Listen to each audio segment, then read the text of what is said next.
Welcome to our deep dive. Today we're looking at how seemingly tiny things at the molecular level can actually have these massive world-altering consequences. Yeah, it's fascinating. We've got this great collection of sources here, articles, research, some of your notes too, all pointing to these really surprising links between chemistry and, well, history itself. Exactly. So our mission today is to unpack all this material, pull out the key insights, and really try to reveal the hidden chemical structures, the molecules behind some pivotal moments in civilization. Think of it as kind of a shortcut, maybe. Yeah. A way to understand the invisible molecular forces that have shaped so much military campaigns, global trade, public health, even big social shifts. We're going to be talking about molecules you probably never connected to major historical events. Things like tin buttons, nutmeg, vitamin C, sugar, cotton. Explosives, silk, rubber, dyes, antibiotics, the pill, even things like the Salem witch trials or the slave trade. It's all connected back to these molecules. It really is a wild ride, and there's just so much in these sources. So let's get started. Where should we begin? How about with Napoleon? That disastrous retreat from Moscow in 1812. Oh, yeah, the stories are brutal. Starvation, disease, and that just unbelievable cold that completely decimated the Grande Armée. I mean, they started with something like 600,000 troops. And by the time the survivors reached the Berezina River, they were down to fewer than 10,000. Just tattered survivors. An unimaginable catastrophe. And the sources bring up this really surprising theory, don't they? Something connected to that old nursery rhyme. All for the want of a button. A button, seriously. It sounds almost trivial. It does, but the theory connects to the actual material of the buttons. They use tin buttons extensively on the uniforms, right? Officers' coats, soldiers' trousers, everything. And tin does something strange in extreme cold. Okay, let's get into the chemistry. What happens? Well, below about 13 degrees Celsius, that's around 56 Fahrenheit, shiny metallic tin undergoes this phase transition. It changes its crystal structure. And becomes... It basically transforms into this crumbly, non-metallic gray powder. It's still tin, elementally speaking, but its physical form just falls apart. So the theory is the buttons literally disintegrated in the Russian winter. That's the possibility raised here, yeah. One source quotes an observer describing the army near Borisov as a mob of ghosts draped in women's cloaks, odd pieces of carpet or greatcoats burned full of holes. So if your buttons are gone, you can't fasten your coat or trousers properly. You're exposed, weakened. Exactly. And maybe, as the source speculates, you're using your hands to hold your clothes together instead of carrying your weapon. It's a wild thought, isn't it? That a tiny chemical change in a small piece of metal might have played a part in such a massive military disaster. From crumbling buttons, let's shift gears completely. How about the spice trade? Nutmeg, cloves, things that were incredibly valuable. Oh, absolutely. Their value came from their rarity, their origins in the fabled spice islands, the Moluccas, specifically the tiny Banda Islands for nutmeg and Ternate and Tidor for cloves. Just specks on the map, really, but holding immense economic power. The trade routes were long, complicated. And the price just skyrocketed with each transaction as they moved west towards Europe.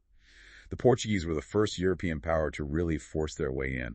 They captured Malacca, reached the Moluccas around 1512, aiming for a monopoly. But Spain wanted in too, and that brings us to Magellan. Right, Ferdinand Magellan.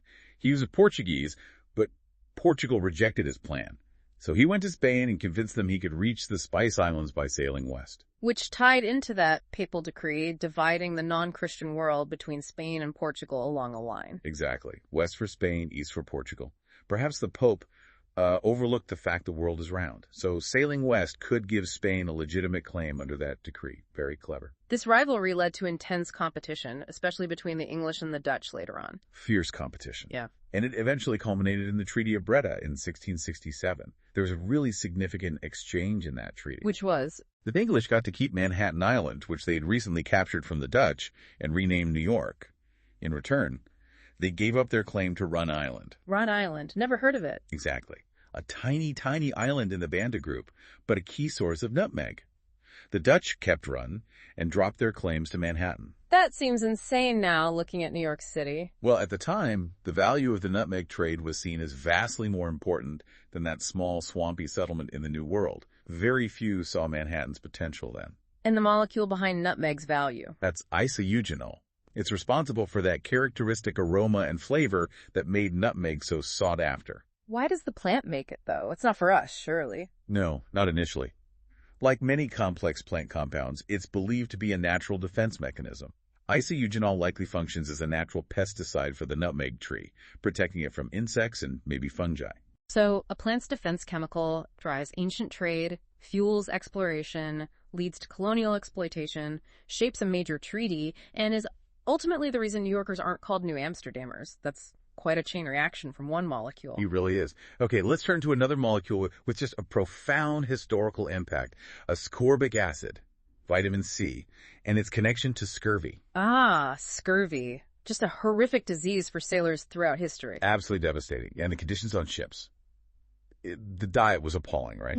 Salted meat, hardtack biscuits that were like rocks impossible to eat if your gums were already inflamed from scurvy, and dampness everywhere. What's really staggering, as the sources point out, is that remedies were known for a surprisingly long time, but just ignored or not trusted. It's true. The Chinese were growing ginger on ships way back in the 5th century.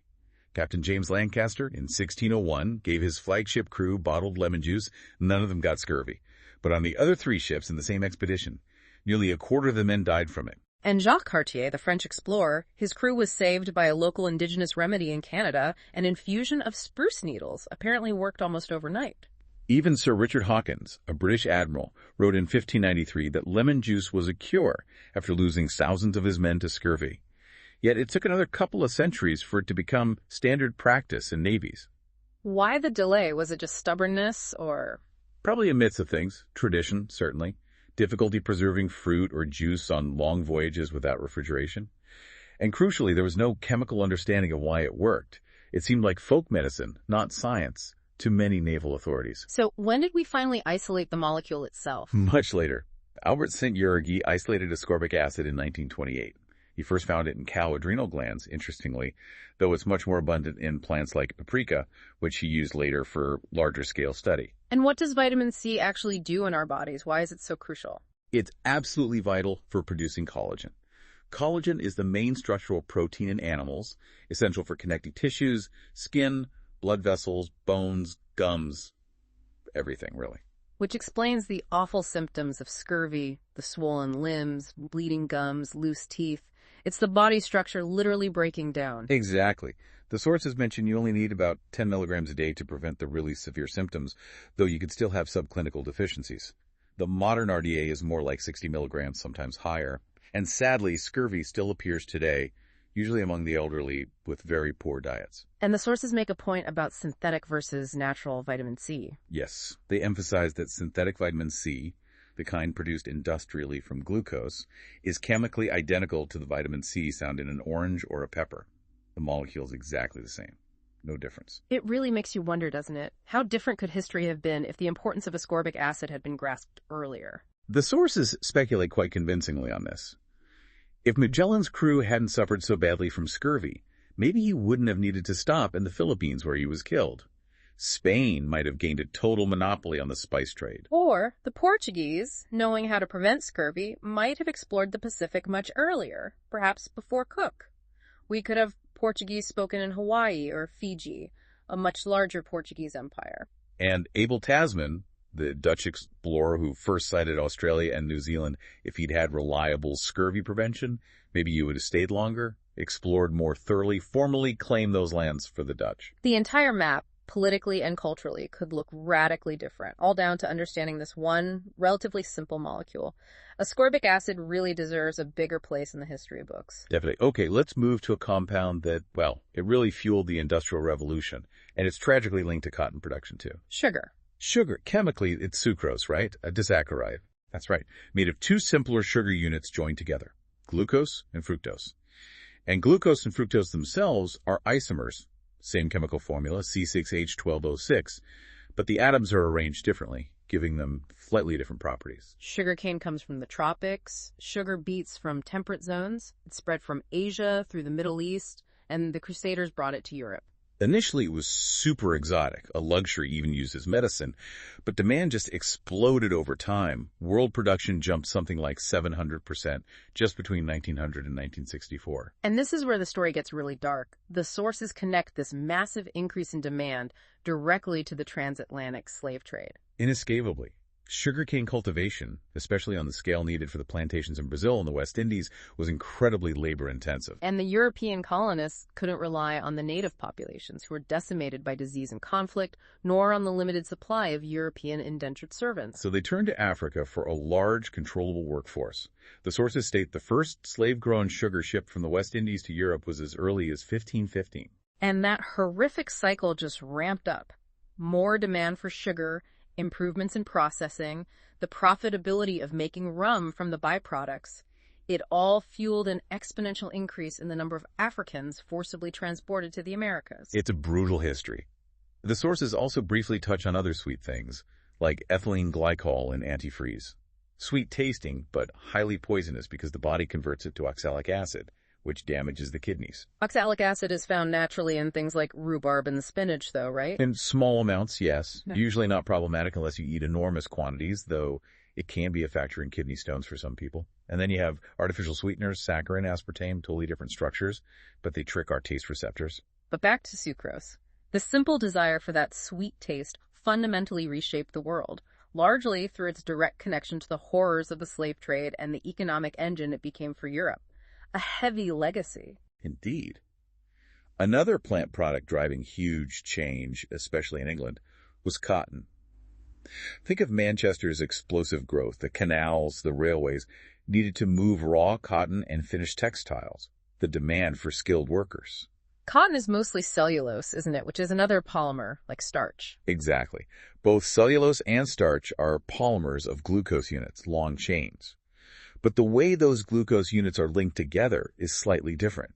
That difference in linkage makes cellulose a strong fiber, perfect for textiles, while starch is something we can digest for energy. And chemists figured out how to modify cellulose. They did, through nitration, adding nitro groups, NO2.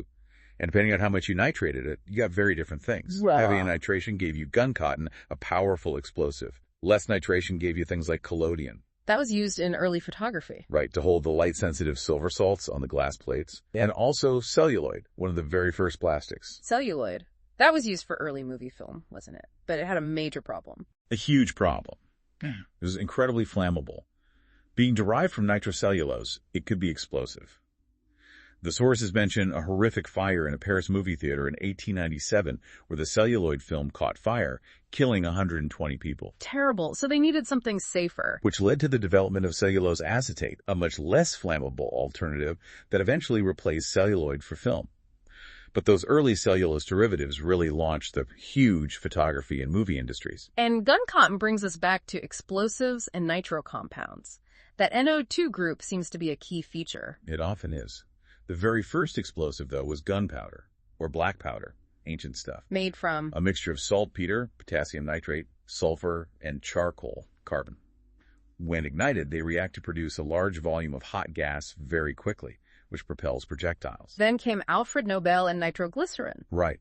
His family made nitroglycerin, which is notoriously unstable. After a terrible factory explosion killed his brother and others, Nobel moved his experiments onto a barge on a lake. And he found a way to stabilize it.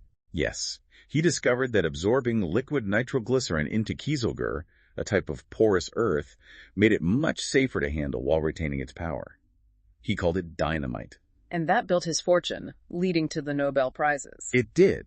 Though dynamite itself wasn't suitable as a propellant for guns, it exploded too violently. For firearms, they needed smokeless powder, which was usually based on nitrocellulose, sometimes mixed with nitroglycerin. Heavy artillery used other powerful explosives, like picric acid. Which was originally a yellow dye. That's bizarre. It is, but they found it was highly explosive with the detonator. Used in the Boer War and WWI, though it had problems it could misfire if damp and reacted badly with metal shell casings. Trinitrotoluene, or TNT, became more common later. This whole area really highlights the duality of scientific discovery, which the sources underscore with Fritz Haber. Absolutely. Haber won the 1918 Nobel Prize in Chemistry for developing the process to synthesize ammonia from nitrogen and hydrogen, crucial for fertilizers, dramatically increasing food production, feeding billions. But he also led Germany's chemical warfare program in World War I. He did. Oversaw the development and use of poison gases like chlorine, mustard gas, and phosgene. The sources describe the horrific effects of chlorine and ypres, and how phosgene was particularly nasty because it's colorless and you could inhale a lethal dose before symptoms appeared hours later. There was controversy around his Nobel Prize, understandably. Yes, even among fellow scientists. It's a stark example of how the same knowledge can save lives or cause immense suffering. And it makes you think about those historical what-ifs the sources raise, like if Hannibal had explosives crossing the Alps, could he have defeated Rome? Changed everything. From explosives to luxury fabrics. Let's talk about silk. Prized for centuries, right? For its feel, luster, how well it takes dye. All down to its chemical structure. Silk is a protein, another polymer, made of amino acids linked by amide bonds or peptide bonds. The specific sequence and arrangement of those amino acids gives silk its unique properties. The sources clarified that distinction between synthetic and artificial. Remind us. Right. Synthetic means man-made, but chemically identical to a natural substance.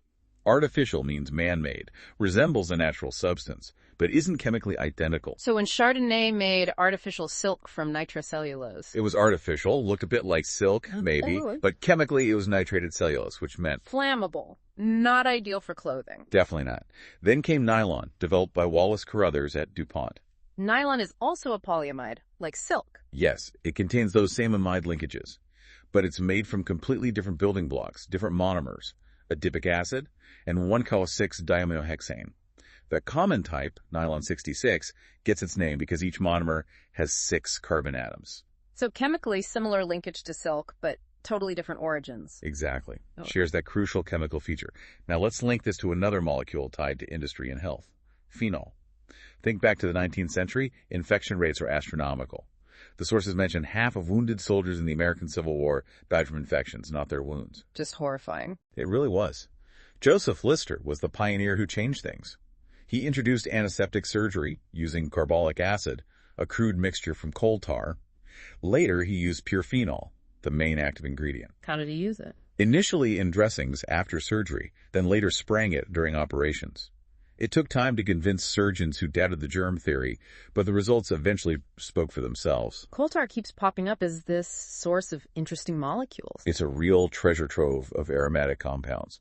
And phenol is chemically related to isoeugenol from nutmeg. They both have those aromatic ring structures. Phenol also led to Bakelite, didn't it? Yes, Bakelite, made from phenol and formaldehyde.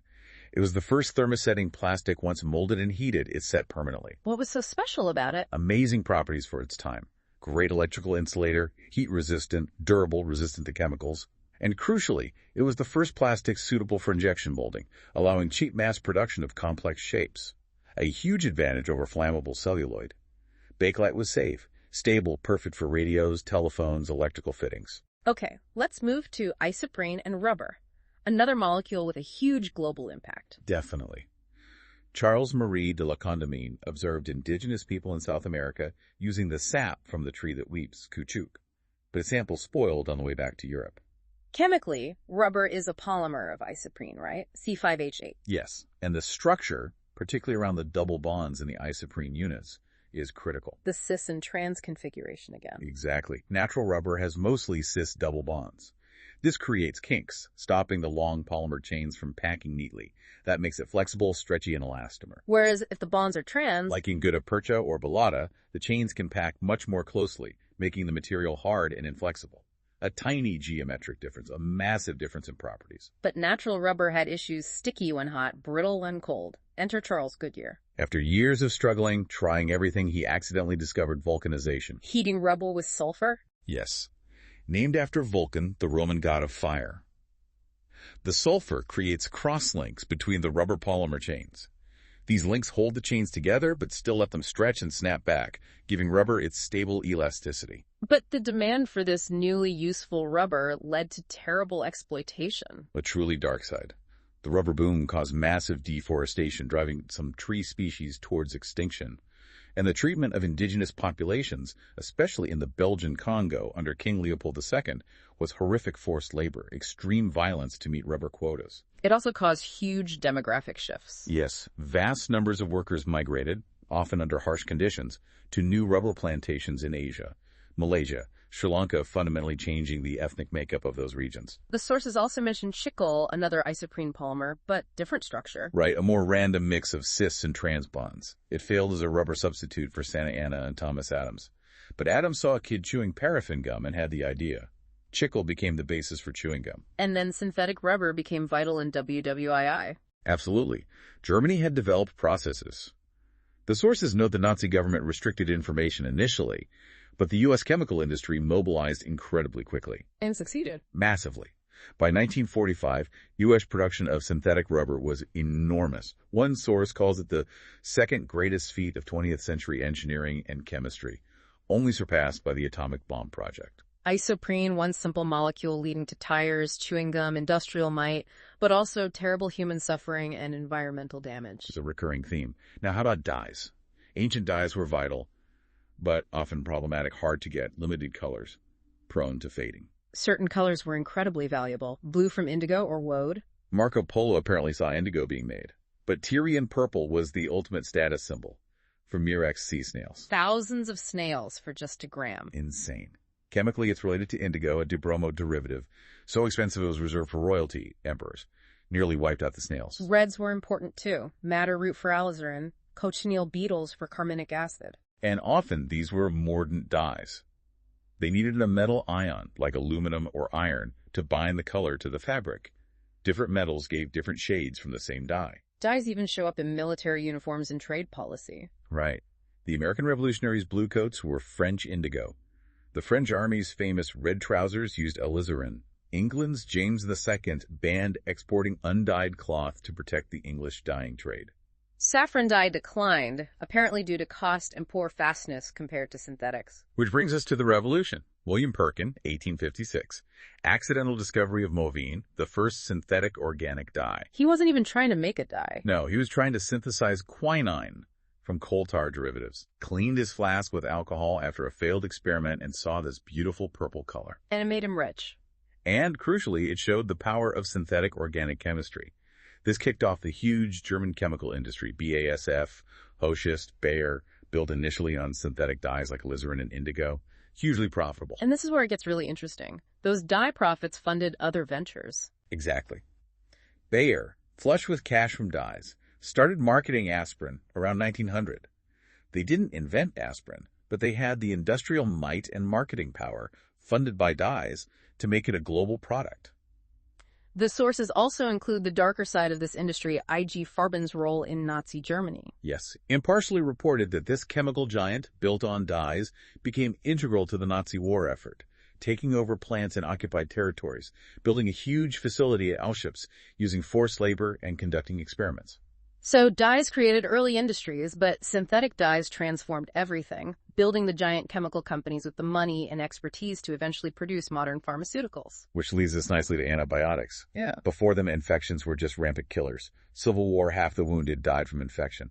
Lister's antiseptics helped in surgery, but didn't cure infections. The first big chemical weapons against bacteria were the sulfate drugs. Sulfonylamides, yeah. Prominent in the 1930s. How did they work again? Cleverly. Sulfonilamide looks chemically very similar to p-aminobenzoic acid, or PABA. Bacteria need PABA to make folic acid, which they need to grow. The bacterial enzyme gets fooled, grabs the sulfa drug instead, can't make folic acid, and the bacteria die. Humans don't make folic acid this way. We get it from food, so we aren't affected. And then the game changer, penicillin. Discovered by Fleming, but really developed for practical use by Florey and Chain's team at Oxford during WWII. The early trials were difficult, weren't they? Not enough supply. Right. That famous story of the policeman at Oxford who was dying of infection started getting better with penicillin, but then the supply ran out and he relapsed and died. Heartbreaking. But eventually they scaled it up. And it was miraculous against many bacteria, staph, strep. Big advantage over sulfa drugs was fewer side effects, less toxicity, and incredibly potent, effective at tiny concentrations. What's the chemical key to penicillin's action? It's that unstable four-membered ring, the beta-lactam ring. Bacteria have an enzyme crucial for building their cell walls. Penicillin interacts with this enzyme, the unstable ring breaks open, and the penicillin molecule permanently attaches to the enzyme, deactivating it, like jamming a key in a lock.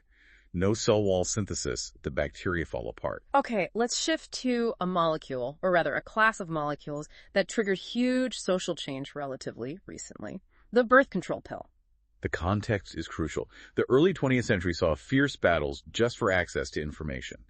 Margaret Sanger, Marie Stopes fighting laws that made contraception illegal, despite desperate need, especially among the poor, facing high mortality rates. Middle classes often had discreet access, but working class women suffered most. Attitudes started shifting by the 30s, laws slowly eased. The molecules involved are sex hormones, estrogen, progesterone, testosterone, steroids, complex ring structures. And getting natural hormones was incredibly difficult and expensive. Extremely. Milligrams of estrone from thousands of liters of pregnant women's urine. Estradiol from pig ovaries. Androsterone from the urine of Belgian policemen, according to the source. Natural progesterone could prevent ovulation, but it wasn't practical. Right. Had to be injected. Taking it orally destroyed its effectiveness, probably due to stomach acid. Then Russell Marker made a breakthrough with yams. Yes, the marker degradation. He found a way to convert diosgenin, abundant in certain Mexican yams, into progesterone relatively easily. This provided a scalable source of the basic steroid structure. He co-founded Syntex in Mexico to do this. And Carl Gerasi at Syntex took the next step. His goal was an orally active progestin initially for treating miscarriage, not contraception. And he synthesized norethindrone in 1951. By modifying the yam-derived steroids, adding a triple bond, removing a methyl group, the result was 8 times more potent than progesterone and effective orally. Game changer. Searle developed a similar one, norethindrol, around the same time. Very similar structure. And we have mentioned the mothers of the pill, the sources highlight. Margaret Sanger, the tireless advocate, and Catherine McCormick, a wealthy biologist who provided crucial funding for the clinical trials by Rock and Pincus that proved the concept. Of course, the pill remains controversial for some, morally or medically. True. But its impact was revolutionary. Giving women control over fertility led to massive social shifts in countries where it was adopted, lower birth rates, more women in education and careers, all from modifying those steroid molecules. Let's pivot to alkaloids connecting witchcraft, poisons, and even geopolitics. Witch hunts were horrific. Bizarre accusations, torture, mostly targeting women, often herbalists. And some of those herbs genuinely did have medicinal effects, which must have seemed like magic.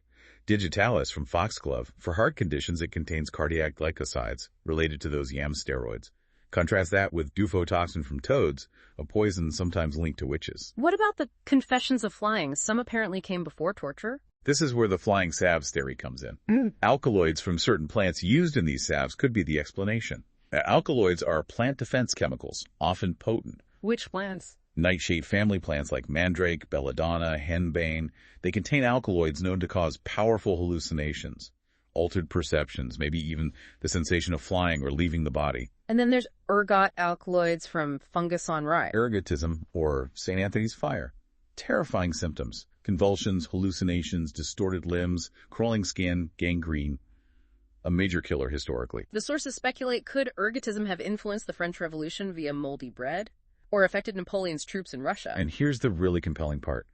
The strong link proposed between ergot poisoning and the Salem witch trials of 1692. Salem, how? The evidence fits disturbingly well. Rye was the main grain. The weather in 1691 was perfect for the fungus. The village was near damp meadows. And the symptoms described for the afflicted girls, the fits, visions, contortions, closely matched convulsive ergotism. And ergot alkaloids all share the lysergic acid structure, which Albert Hofmann was studying when he synthesized LSD in 1938. Moving to other alkaloids, opium, long used as medicine in China. But tobacco smoking changed everything. Smoking opium, maybe mixed with tobacco, allowed rapid lung absorption, leading to intense addiction much faster than eating it. Which led to the Opium Wars. China banned it in 1729. Too late? A minor incident involving British sailors gave Britain the excuse for the First Opium War.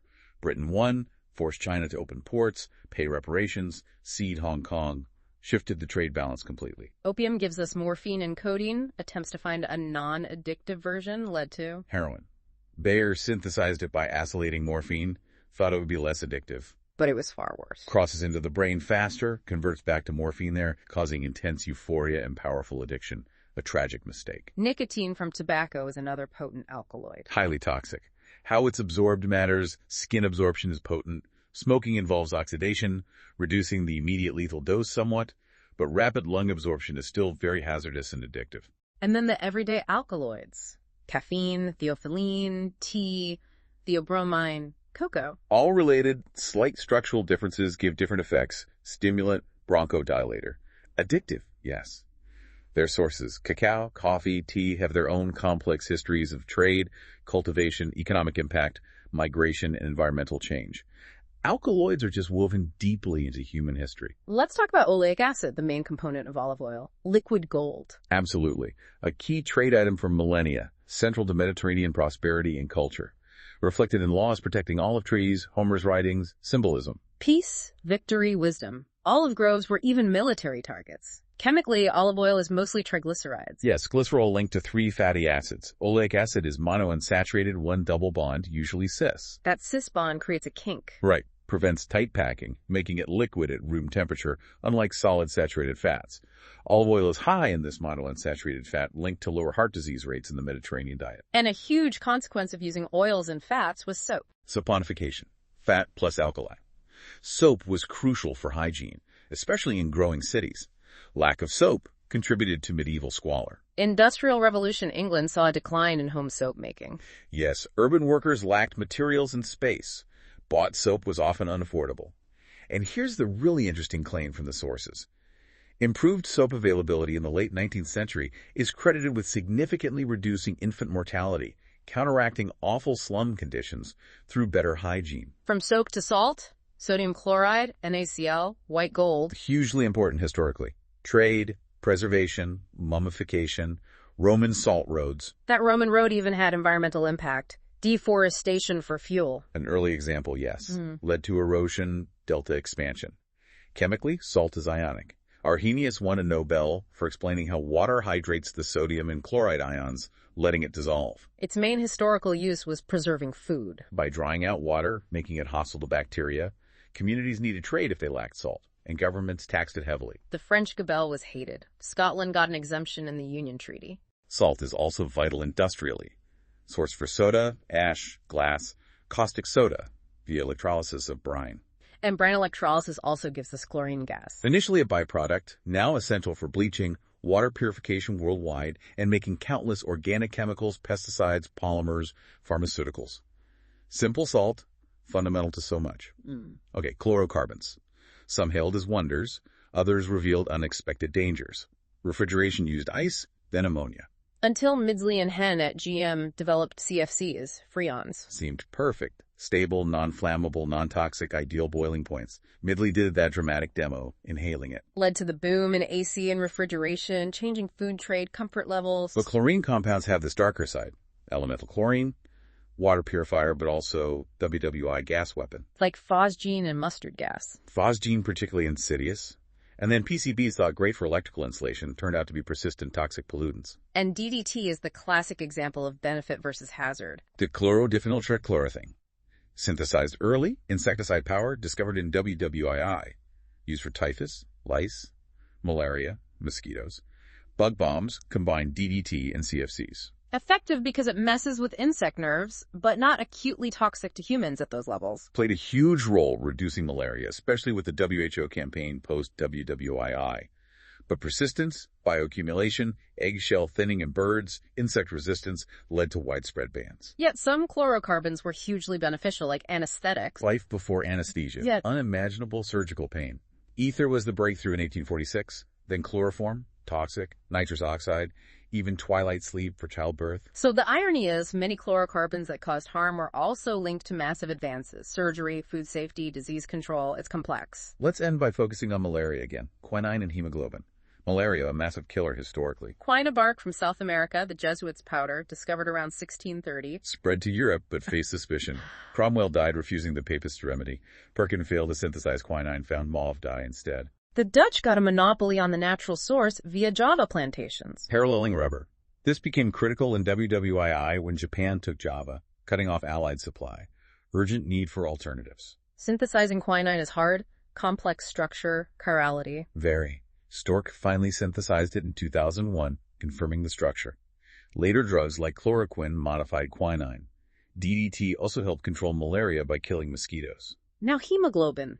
Totally different molecule, oxygen transport protein. But the connection is sickle cell anemia, caused by a single amino acid change in hemoglobin. Follini replaces glutamic acid. Tiny change, massive consequences, distorted red blood cells, severe illness. But here's the twist. Carriers inheriting the gene from one parent have significant immunity to malaria. So sickle cell trait is common where malaria is common. Exactly. A harsh evolutionary trade-off. Carriers survive malaria better, passed on the gene, even though the full disease was devastating. And the horrific connection to the slave trade. Most slaves came from malaria-endemic Africa. Slave traders observed, without understanding why, that Africans survived tropical diseases better than Native Americans on plantations. They unknowingly exploited this genetic adaptation born from malaria pressure. That single molecular switch played a role in enabling centuries of slavery. Devastating. Our sources also briefly mention a newer category. Molecules made by nature but guided by human intervention, like genetic engineering. Like golden rice, engineered to make beta-carotene. A whole new chapter of manipulating molecules with effects we can't fully predict yet. Wow, what an incredible journey through history, all seen through the lens of molecules. It really is staggering how a tiny change in tin might affect an army, how nutmegs isoeugenol-shaped trade and borders. Or how lacking vitamin C crippled exploration, while understanding it could have redrawn the map. We saw how demand for sugar, cotton, rubber drove industries, but also slavery and environmental damage, all tied to molecular properties. And how chemicals developed for good dyes, explosives, refrigerants often had dark, unintended consequences, fueling war, pollution, addiction. Yet that same chemical knowledge gave us antibiotics, the pill, life-saving, society-changing discoveries. It's so clear chemistry isn't just in the lab. It's been this invisible force shaping everything for centuries. Which leaves us with a big question for you, the listener.